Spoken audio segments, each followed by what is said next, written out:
Pinag-uusapan natin, sabi mo, napaka-importante, presyo ng kuryente. No? Tama, oo. And it's not an empty plan kasi may step 1, 2, 3 ka na, no? Starting with kung maaalis yung VAT sa kuryente, kuya. No? Tama, Oo. tama.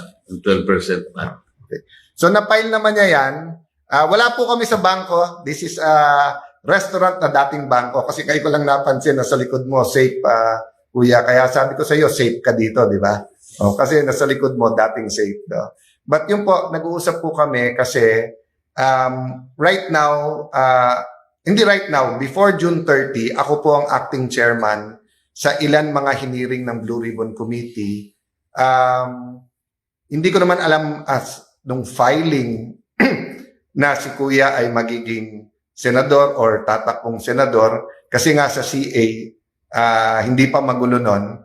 But I'm happy kasi nga, I'm volunteering na ituloy pagiging isang vice chairperson kasi parang bumalik, kuya, talaga yung mga, parang cyclical, kuya, di ba, na maayos mo yung corruption tapos babalik na naman.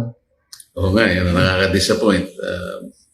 Maayos mo ng konti, babalik na naman, parang yung cycle, parang piso cycle.